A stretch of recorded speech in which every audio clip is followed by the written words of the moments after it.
Baik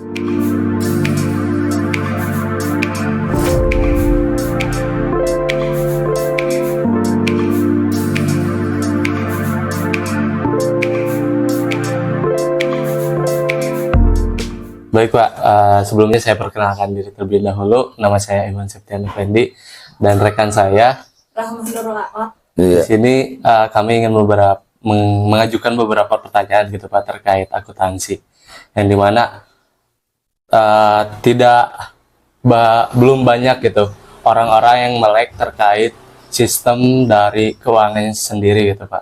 Nah, yang pertama mungkin kita tahu gitu dalam akuntansi ini ada sebuah proses yang dimana dari penjurnalan hingga laporan keuangan. Nah, dan pastinya entitas bisnis itu harus memakai sistem dari proses akuntansi itu sendiri untuk bisa survive lah dari dunia yang semakin maju ini gitu Pak. Nah, dalam satu entitas bisnis ini saya akan meng-highlight salah satu yang mungkin tahap proses akhir dari akuntansi itu sendiri, yaitu laporan keuangan Pak. Nah, dalam satu entitas bisnis, baik itu jasa dagang maupun manufaktur, akuntansi ini selalu memegang peran dalam poros aktivitas perusahaan, yang dimana tidak dijalankannya suatu akuntansi, maka perusahaan akan bingung untuk planning ke depannya. Nah, kira-kira apa sih manfaat dari laporan keuangan itu sendiri yang dihasilkan dari suatu proses akuntansi tersebut, Pak? Iya, baik ya, Kang Ikhwan, Teh Rahma. Oke, senang juga Bapak diajak diskusi ini terkait di accounting. Karena mungkin dasar basic Bapak sendiri orang akuntan lah. Ya, jadi terima kasih atas undangan diskusi ini. Jadi yang pertama terkait sistem. Jadi akuntansi ini adalah sebuah sistem di mana untuk menghasilkan satu laporan keuangan ini dibutuhkan satu langkah rangkaian.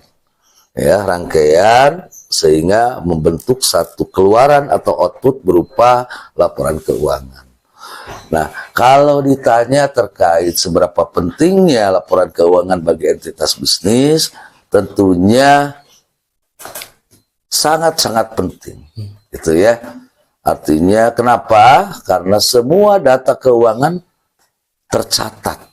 Nah, jadi akuntansi ini sebetulnya adalah satu proses. Bagaimana tadi membentuk satu laporan keuangan yang dimulai dari record dulu. Mungkin di bangku kuliah sering saudara mengenal istilah jurnal. Jurnal itu sebetulnya record atau mencatat. Semua transaksi yang terjadi itu dicatat. Itu yang disebut jurnal. Ya, itu yang pertama. Setelah jurnal kita melakukan posting. Setelah jurnal kita lakukan posting ke dalam masing-masing buku besar. Itu yang diartikan classification.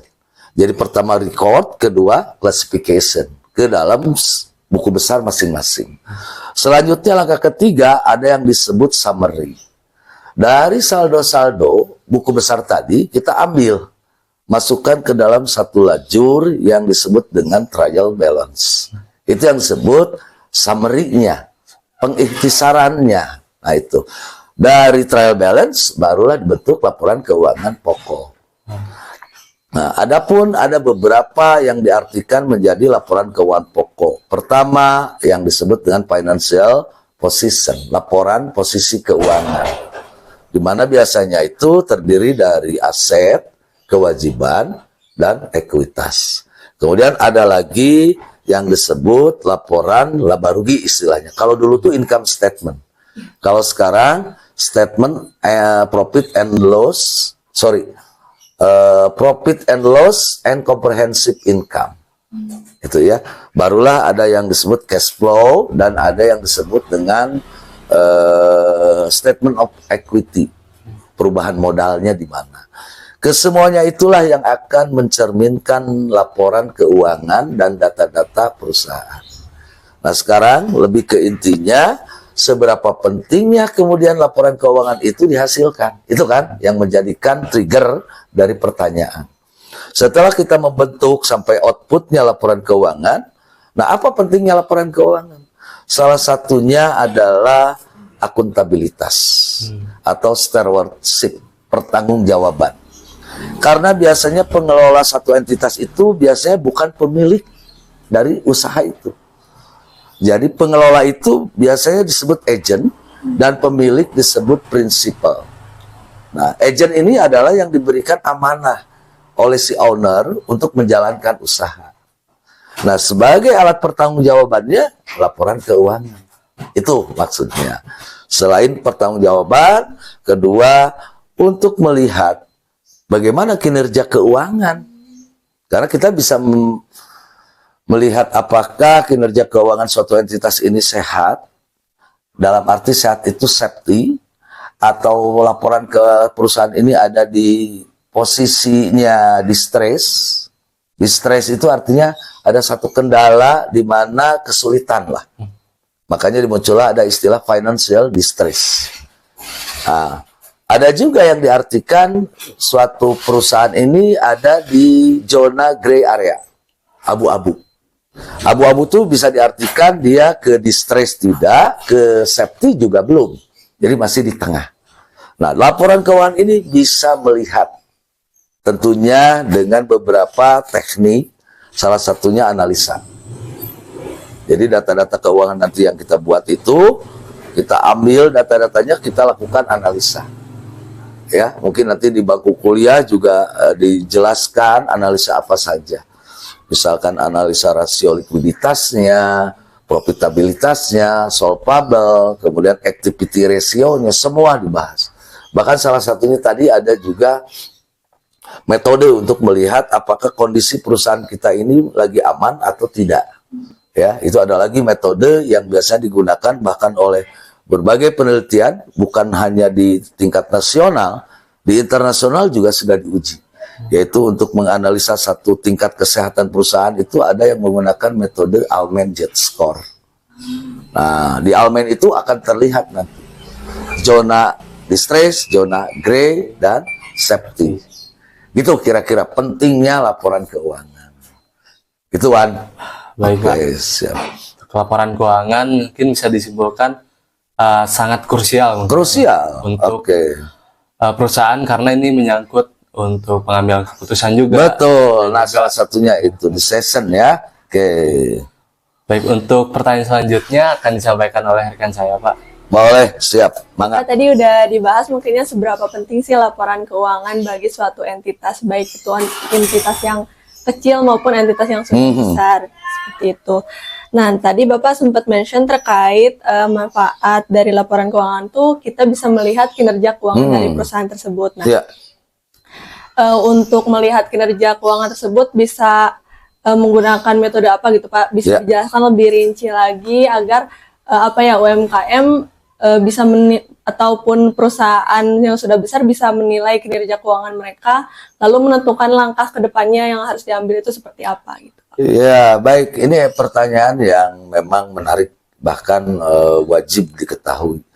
Jadi perlu analisa itu gimana ya untuk dapat menilai tingkat kesehatan, betul ya? Betul. Salah satunya nanti yang kita bahas tadi mungkin ada relate nih dengan utang ya, utang jangka pendek. Mampu nggak kita sebagai institusi, sebagai entitas bisnis, mampu nggak membayar utang jangka pendeknya?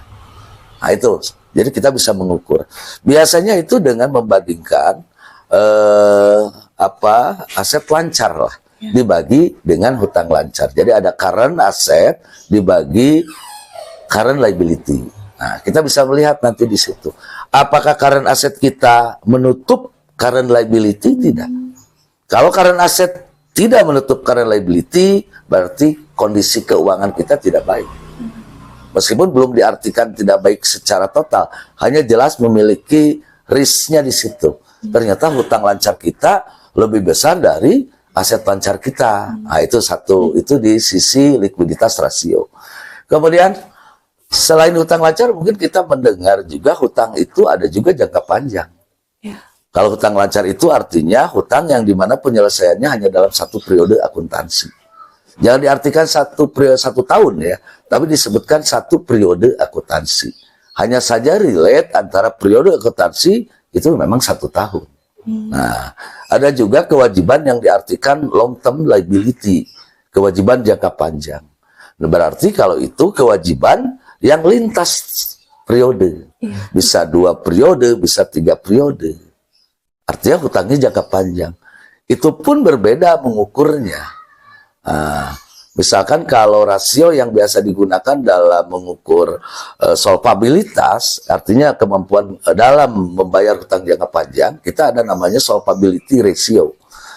Kita membandingkan hutang terhadap aset atau hutang terhadap ekuitas. Jadi ada debt to asset dan ada debt to equity. Nah, itu dilihat. Misalkan dalam hasil perhitungan, debt to equity kita, debt-nya lebih besar. Anggap saja hasilnya debt to equity itu 150%. Artinya, ekuitas kita tuh lemah.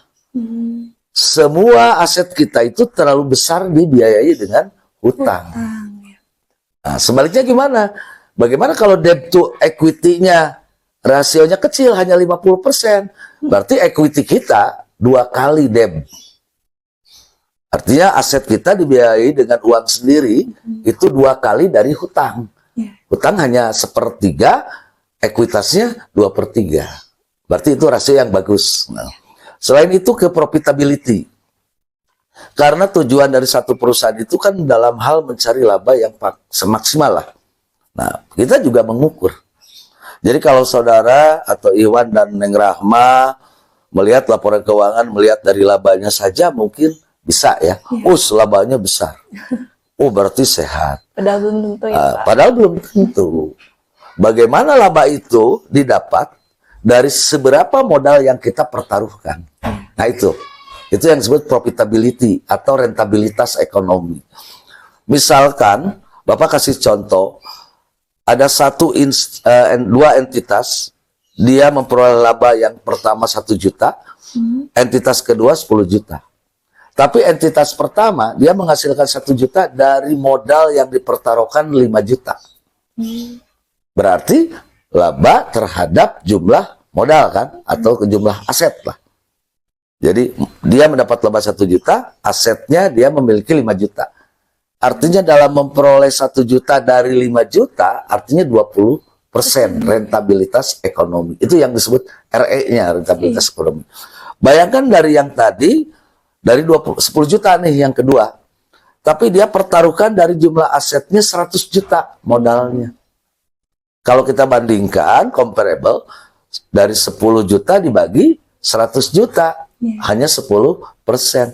Memang secara nilai, 10 juta ini laba yang gede. Tapi ternyata secara proporsi dari aset yang dipertaruhkan malah yang 1 juta yang kuat. Itu yang disebut rentabilitas.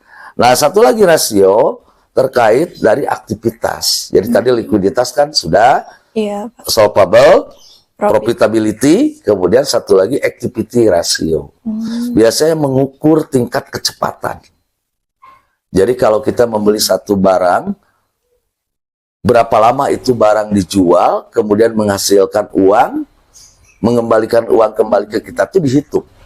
Itu yang disebut istilahnya kalau dalam analisa laporan turnover-nya, perputarannya. Nah, bagaimana yang bagus? Tentunya yang perputarannya tinggi, gitu ya, perputaran tinggi. Misalkan Bapak membeli satu barang, kemudian kita jual, hanya 10 hari sudah terjual dan kembali cash ke kitanya. Artinya kalau 10 hari TO-nya, berarti kalau hitungan per tahun 360 hari dibagi 10 hari, berarti TO-nya 36 kali. Artinya modal kerja yang harus kita tanamkan juga tidak harus terlalu besar, hanya 10 kalinya aja. Karena 10 hari berarti kita harus punya modalnya 10 kali. Bagaimana kalau turnover-nya yang lambat, yang kecil? Dia jual sampai kembali uang menjadi cash ke kitanya, misalkan 50 hari. Berarti selama itu kita harus menyediakan terus modalnya. Itulah yang disebut modal kerja atau working capital. Jadi activity ratio ini mengukur seberapa cepatnya Intinya invest yang kita keluarkan, kita jual itu bisa mengembalikan secara cepat. Semakin cepat, semakin baik. Iya. Nah, satu lagi yang tadi saya singgung ke Iwan, selain rasio-rasio itu banyak metode-metode dalam menganalisa tingkat kesehatan. Salah satunya tadi terkait apa ya? Jet score. Oke, jadi jet score ini adalah satu metode statistik yang dikeluarkan oleh seorang ahli Amerika, Almen. Iya. Nah, dia memprediksi tingkat kesehatan perusahaan dengan cara melakukan combine rasio-rasio, kemudian dimasukkan ke nilai konstanta statistiknya. Rasio-rasionya mirip dengan rasio-rasio analisa laporan keuangan, hanya membagi 4 rasio saja. Biasanya dia berpedoman ke total aset. Jadi rasionya ada yang disebut working capital ratio. Working capital dibagi total aset. Yang kedua, return earning dibagi total aset. Ketiga, ada lagi yang disebut dengan EBIT atau apa tuh? Earning before tax. Oke, earning before interest and tax. Jadi bukan tax saja tapi belum interest juga. Nah, jadi EBIT itu earning before interest and tax, kemudian dibagi dengan total aset. Semua memuaranya ke total aset. Makanya yang tadi Bapak sebutkan, kalau laba, berapa aset yang kita pertaruhkan. Dan keempat, rasio yang Almen itu membandingkan antara berapa besar ekuitas terhadap hutang. Nah, dari situ baru bisa kita kembangkan dan nantinya akan menghasilkan terlihat apakah entitas bisnis kita itu kembali lagi tadi, apa masuk ke zona distress, bahkan bisa ke zona ke bankrupt. Bankrupt itu kebangkrutan, atau ada di zona aman tapi tidak maju. Zona aman itu ya gray lah, gray area, abu-abu. Oke. Atau bahkan masuk ke kategori safety area, aman. Nah, nanti ada ukuran-ukurannya di sana. Itu kira-kira pentingnya accounting dan manfaat yang dapat diberikan dari hasil proses accounting tadi, dari laporan keuangan. Hal-hal yang tadi kita bicarakan tadi terkait dari mulai akuntabilitas, bahkan ditambahkan Ikhwan tuh apa tuh? Decision ya, pengambilan keputusan, bahkan kita lebih lanjut bisa melihat kinerja. Itu kira-kira Neng Rahma, Kang Ikhwan ya. Mudah-mudahan bermanfaat dalam diskusi ini. Terima kasih atas undangannya. Hatur nuhun. Assalamualaikum warahmatullahi wabarakatuh. Waalaikumsalam.